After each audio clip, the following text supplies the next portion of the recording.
कहानी शुरू होती है बाल्टिश नाम के एक खूबसूरत शहर से। एक ऐसा शहर जहां सब कुछ मुमकिन ही नहीं बल्कि जादुई भी लगता था। पर समय के साथ चीजें बदली और ये बदलाव बिल्कुल भी अच्छा नहीं था। वहां एक बहुत बड़ा युद्ध हुआ जिसके बाद से बाल्टिस के लोगों ने विश्वास करना बंद कर दिया। कुछ भी मुमकिन और जादुई लगना बंद हो गया और फिर उनके ऊपर बादल घिर आए, ऐसे कि जो ना कभी बरसते और ना ही छटते। वो शहर मानो एक जगह पे रुक सा गया हो। इसके बाद हम वहीं पीटर नाम के एक अनाथ लड़के को देखते हैं जिसे एक फौजी पाल रहा था। ये फौजी लड़ने, जीवन की मुश्किलों और खतरों के बारे में जानता था, इसीलिए वो पीटर को भी उसी की तरह जिंदगी के लिए तैयार कर रहा था। वो सुबह सुबह पीटर को एक सिक्का देता है ताकि वो बाजार से जाकर उनके लिए कुछ खाना ला सके। वो जल्दी से बाजार में जाकर अपने लिए मछलियां और ब्रेड खरीदने लगता है, पर तभी अचानक से उसके हाथ से वो सिक्का फिसलकर दूर जाने लगा और जब वो उसे पकड़ने जाता है तो सामने उसे रेड कलर का एक छोटा सा टेंट दिखाई देता है जिसपे लिखा था कि सबसे मुश्किल और गहरे सवाल जो किसी इंसान के मन में उठ सकते हैं उनके जवाब दिए जाएंगे सिर्फ एक सिक्के के बदले में। पीटर के मन में भी ऐसे ही कुछ सवाल थे, इसीलिए वो अपने आप को अंदर जाने से रोक नहीं पाता। अंदर उसे एक लेडी मिलती है जो उसके बारे में पहले से ही बहुत कुछ जानती थी। उसके बारे में सब कुछ सुनकर पीटर को उस पर यकीन हो गया। वो लेडी उससे उसका सिक्का लेकर उसका हाथ देखती है और उससे कहती है कि उसकी बहन अभी भी जिंदा है। ये सुनकर पीटर पूरी तरह से हैरान रह गया। वो उससे कहता है कि उसका परिवार एक युद्ध में मारा गया लेकिन उसे एक फौजी ने बचा लिया। उस फौजी ने उसे बताया कि उसकी माँ और बहन मारी गई लेकिन उसे आज भी अपनी बहन की वो मुस्कान याद है और उसे लगता है कि वो कहीं ना कहीं जिंदा है। वो लेडी उससे कहती है कि तुम बस एक सवाल पूछ सकते हो, इसीलिए सोच समझकर पूछना ताकि उस जवाब से तुम्हारी कुछ मदद हो सके। कुछ सोचने के बाद पीटर उससे पूछता है कि वो अपनी बहन को कैसे ढूंढ सकता है, जिसके जवाब में वो लेडी उससे कहती है कि तुम्हें एक एलिफेंट का पीछा करना होगा। पर पीटर उसके जवाब से जरा भी खुश नहीं था क्योंकि उस पूरे शहर में कहीं भी कोई एलिफेंट नहीं था। लेकिन वो लेडी बिना उसकी कोई बात सुने वहां से चली जाती है।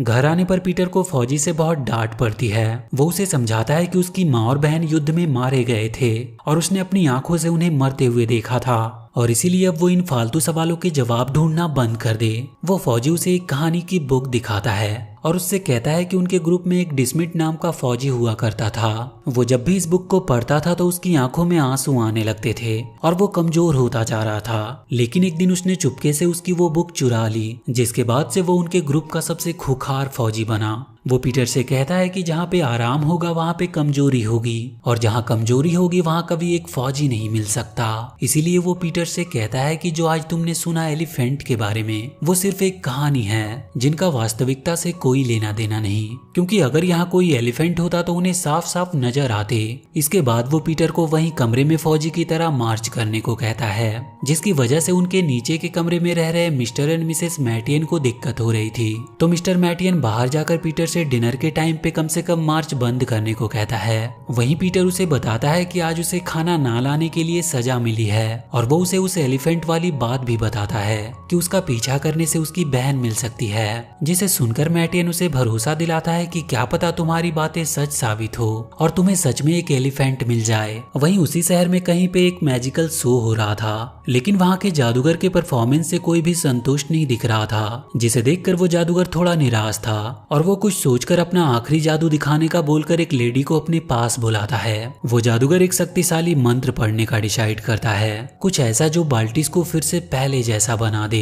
पर उसका जादू कोई काम नहीं करता और कुछ ही देर में उस लेडी के ऊपर एक एलिफेंट आ गिरता है, जिससे वहाँ हर तरफ भगदड़ मच जाती है। वहीं पीटर जब रात में सो रहा था तब उसे अपनी बहन के सपने आ रहे थे, जिसकी वजह से वो जाग जाता है और वो उठते ही भागकर वापस से उसी रेड कलर के टेंट के पास जाता है, पर वहां से अब वो टेंट गायब था। वो वहां के लोगों से पूछने की कोशिश करता है पर किसी को भी इसके बारे में कुछ भी पता नहीं था। पर वहीं वो लोगों से कल मैजिक शो में गिरे एलिफेंट के बारे में बात करते हुए सुनता है, जिसे वहां के सैनिकों ने अभी बंदी बना कर रखा है। ये सुनकर अब पीटर को यकीन हो जाता है कि उसकी बहन सच में जिंदा है और उस लेडी ने जो कुछ भी कहा था बिल्कुल सच ही कहा था। वो खुशी के मारे चिल्लाते हुए जा रहा था कि एलिफेंट आ चुकी है। वो जाकर मिस्टर मैटियन से मिलता है, वो भी इस बात से काफी खुश थे। वो पीटर को उस एलिफेंट को उसके कैद से छुड़ाने में उसकी मदद करने को भी बोलता है। इसके बाद वो जाकर फौजी को भी ये बात बताता है कि शहर में एलिफेंट आ चुकी है, लेकिन वो अब भी उसकी सारी बातों को बकवास ही कह रहा था। लेकिन अब पीटर अपना इरादा बना चुका था कि चाहे कुछ भी हो जाए वो अपनी बहन को ढूंढ कर ही रहेगा। इधर जेल में बंद वो जादूगर भी अपने आप पे हैरान था कि उसके जादू से एलिफेंट कैसे आ गया। उसके पास वो लेडी भी आती है जिसके ऊपर वो एलिफेंट गिरा था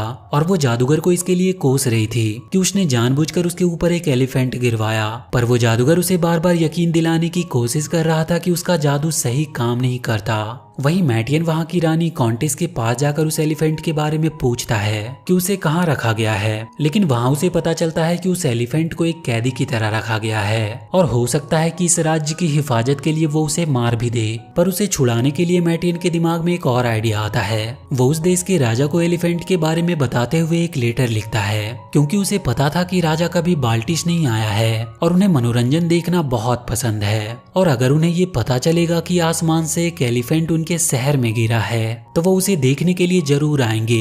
और हुआ भी बिल्कुल ऐसा ही। जैसे ही राजा को उसका लेटर मिला वो बाल्टिस जाने के लिए तैयार हो जाता है। शहर के सब लोग उनका अच्छे से स्वागत करते हैं। वहाँ पीटर भी आया हुआ था। उन्होंने एलिफेंट को अच्छे से कलर करके राजा के सामने पेश किया, जिसकी वजह से एलिफेंट की आंखों में कोई तकलीफ होने लगी और वो गुस्से में पागल होने लगा। सब डर के मारे इधर उधर भागने लगे और वहाँ के सैनिक उसे मारने ही वाले होते हैं कि पीटर वहाँ पर आकर उन्हें रोकता है और उस एलिफेंट की आंख को एक गीले कपड़े से पोंछता है ताकि वो शांत हो सके। वहाँ के सब लोग ये देखकर काफी हैरान थे। वो एलिफेंट वहाँ पर रखे पानी से अपने आप को नहलाता है और शांत हो जाता है। सब लोग ये देखकर तालियां बजाने लगते हैं। कॉन्टेस पीटर के पास आकर कहती है कि तुम क्यों ना यहीं रहकर इस एलिफेंट की देखभाल करो, पर पीटर इसके लिए मना करते हुए कहता है कि ये एलिफेंट उसकी तकदीर है जो उसे उसकी खोई हुई बहन से मिलवा सकती है। इसीलिए वो कॉन्टेस से कहता है कि वो इस एलिफेंट को उसे सौंप दे। लेकिन कॉन्टेस कुछ कहती तभी वहाँ वो राजा आकर कहता है कि अगर पीटर ने उसके दिए गए 3 नामुमकिन काम को पूरा कर दिया तो वो इस एलिफेंट को उसे सौंप देंगे। और वो उसे पहली चुनौती एक नामुमकिन लड़ाई देता है जिसमें पीटर को वहाँ के सबसे खतरनाक सिपाही से लड़कर उसे हराना था, और इसके लिए राजा उसे अपनी तलवार भी देता है। मैटियन अपने घर पे पीटर को थोड़ी बहुत तलवार चलाना सिखाता है ताकि वो सिपाही से थोड़ा अच्छे से मुकाबला कर सके। वहीं हम पीटर की खोई हुई बहन एडेल को देखते हैं जिसे सपने में एक एलिफेंट दिखाई दे रहा था। वो जाकर ये बात वहाँ की सिस्टर को बताती है, लेकिन वो सिस्टर उसे समझाकर फिर से सुला देती है। इधर उस एलिफेंट को भी अपने परिवार के सपने आ रहे थे जिसमें वो देखता है कि वो कैसे अपनी फैमिली से बिछड़ रहा था और वो डर के मारे जाग जाता है। तभी वहाँ पे पीटर आता है जो एक मैप पे उस एलिफेंट से दिखाने को कह रहा था जहाँ उसकी बहन हो सकती है ताकि उसे कल सिपाही से लड़ना ना पड़े। लेकिन इन सब का कोई फायदा नहीं होता और वो ये सोचकर वापस आ जाता है कि कल उसे लड़ना ही होगा। अगले दिन शहर के सब लोग पीटर की लड़ाई देखने आए थे और उसका सामना वहाँ के सबसे खूंखार सिपाही डिस्मिट से होने वाला था। लेकिन जब पीटर डिस्मिट का नाम सुनता है तो वो भागने लगता है क्योंकि उसे फौजी की वो बात याद आ गई थी जिसमें उसने बताया था कि कैसे उसने डिस्मिट की बुक चुरा ली थी, जिसके बाद से ही वो एक खूंखार सिपाही बन गया था। वो उससे बचता हुआ अपने घर की तरफ भाग रहा था ताकि उस बुक को लेकर वो डिस्मिट को रोक सके। खैर किसी तरह वो उससे बचता हुआ अपने घर से उस बुक को लाकर उसके सामने कर देता है, जिसे देखकर डिस्मिट अचानक से वहीं पर रुक जाता है। उस बुक को देखकर उसे अपनी माँ की याद आने लगती है और वो फिर से शांत हो जाता है और उसी दिन से वो अपने आप को बदलने का फैसला भी करता है और वहीं पे वो पीटर के आगे अपने आप को सरेंडर कर देता है, जिसे देखकर वहाँ पर आए सब लोग काफी खुश थे। इसके बाद राजा उसे दूसरी नामुमकिन चुनौती देते हुए कहता है कि तुम्हें उड़कर दिखाना होगा, और ये बोलकर वो वहाँ से चला जाता है। पीटर उस एलिफेंट के पास जाकर कहता है कि उसे नहीं पता कि कल वो उड़ पाएगा भी या नहीं, लेकिन उसे पूरी उम्मीद है कि वो उसे वहाँ से बहुत ही जल्द छुड़ा देगा। एलिफेंट इंसानी भाषा नहीं समझ सकते पर वो चेहरा देखकर दोस्ती पहचान सकते हैं। उसे पीटर को देखकर अच्छा तो नहीं लग रहा था, लेकिन उसे उम्मीद जैसा कुछ महसूस हो रहा था और ये उम्मीद एक शख्स से दूसरे शख्स में बड़ी जल्दी पहुंचती है। बाल्टिस के लोगों में एक बार फिर से पीटर की वजह से उम्मीद जाग रही थी कि कुछ भी नामुमकिन नहीं। इधर एडेल को भी जब ये बात पता चलता है कि शहर में एक एलिफेंट आई है तो वो जल्दी से जाकर सिस्टर को ये बात बताती है और उसे वहां ले जाने को कहती है। सिस्टर उसे शहर ले जाने के लिए मान जाती है। वहीं पीटर अपनी अगली चुनौती यानी कि उड़ने की तैयारी कर रहा था, लेकिन फौजी उसे बार बार ये करने से मना कर रहा था क्योंकि इसमें उसकी जान जा सकती है। लेकिन उसकी बात से नाराज होकर पीटर मिस्टर मैटियन के घर चला आता है। वहाँ पहली बार पीटर ने अपनी लाइफ में इतना अच्छा खाना खाया जिससे उसकी आंखें भर आई। इधर अडेल को लेकर सिस्टर उस शहर में आ चुकी थी, पर वो वहाँ के लोगों से काफी डर रही थी। उसे लगता था कि दुनिया सिर्फ जालिमों से भरी है। इधर फौजी भी पीटर के वहाँ से चले जाने के बाद से काफी दुखी था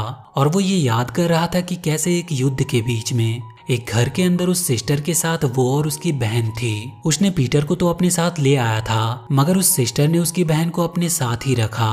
और जब वो वहाँ से कुछ दूर गए तो उसने देखा कि उसके घर में एक धमाका हुआ और उसने सोचा कि वो सिस्टर और पीटर की बहन उसमें मारी गई, लेकिन वो दोनों जिंदा थे। और सिस्टर को ये लगा कि वो फौजी और पीटर मारे गए और इसी गलतफहमी में वो दोनों अलग हो गए। अगले दिन सब पीटर को उड़ता हुआ देखने के लिए इकट्ठा हुए थे। वहीं राजा को जब ये पता चलता है कि जब से कॉन्टेस का भाई युद्ध में मारा गया तब से वो कभी भी हंसी नहीं। इधर पीटर वहाँ के एक बिल्डिंग के ऊपर चढ़कर वहाँ से कूद जाता है और देखते ही देखते उसके बैग से एक पैरासूट बाहर निकलता है जिसकी मदद से वो हवा में उड़ रहा था। सारे लोग ये देखकर अचंभित थे। वहाँ पे अडेल भी ये देखकर काफी खुश हो रही थी। सारे लोग पीटर को अपने कंधों पर उठा लेते हैं और क्योंकि अब वो दूसरी चुनौती पार कर चुका था इसीलिए राजा उसे तीसरी चुनौती देता है। इस बार पीटर को किसी भी तरह कॉन्टेस को हंसाना था, लेकिन ये काम सच में बहुत ही मुश्किल था। अडेल वहाँ उस एलिफेंट से मिलकर पूछती है कि वो उसके सपने में क्यों आता था और वहीं वो पहली बार पीटर से मिलती है, पर उसे जरा भी अंदाजा नहीं था कि यही उसका खोया हुआ भाई है। तभी वहाँ पे वो सिस्टर आकर अडेल को ले जाती है और बहुत जल्द अगला दिन आ जाता है जब पीटर को कॉन्टेस को हंसाना था। वो सबके सामने एक चुटकुला सुनाता है जिसे सुनकर खुद उस राजा तक को हंसी नहीं आती, पर कॉन्टेस जानबूझकर हंसने का नाटक करती है ताकि पीटर जीत जाए। पर राजा इसे सही नहीं मानता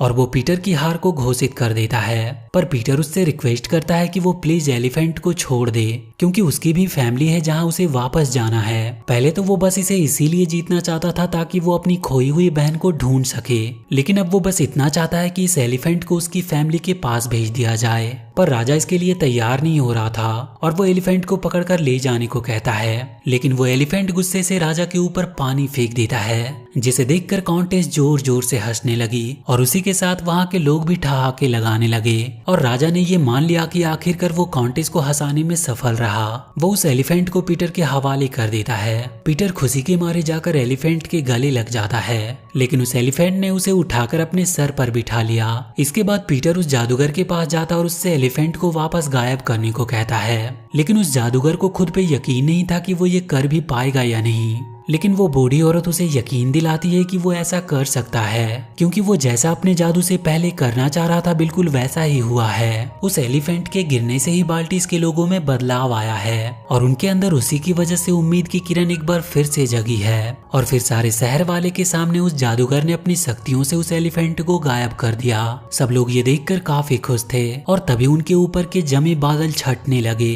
और एक बार फिर से उनके ऊपर सूरज की रोशनी पड़ने लगी। तभी पीटर के पास एडेल आती है और उससे कहती है कि वो एलिफेंट तो उसे उसके तकदीर तक पहुंचा सकती थी, फिर उसने उसे जाने क्यों दिया। तभी वहाँ पे वो सिस्टर आकर एडेल को ले जाने लगती है, लेकिन तभी वहाँ पर वो फौजी भी आकर पीटर को शाबाशी देने लगता है और जब उसकी नजर उस सिस्टर पर पड़ती है तो वो दोनों एक दूसरे को पहचान जाते हैं। वो दोनों भाई बहन आपस में मिलकर काफी खुश थे और इसके बाद बाल्टिस शहर एक बार फिर से पहले की तरह हो गया, जहाँ एक बार फिर से सब कुछ जादुई लगने लगता है। पीटर अब अपनी पूरी फैमिली के साथ मिस्टर एंड मिसेस मैटियन के साथ ही रहने लगा। वहीं हम एलिफेंट को भी देखते हैं जो अपनी फैमिली के साथ काफी खुश है, लेकिन वो पीटर को कभी भी भूल नहीं सकता। और इसी के साथ ये मूवी यहीं पर खत्म हो जाती है। तो वीडियो अगर अच्छी लगी हो तो please do like and share this video and please subscribe to my channel and press that bell icon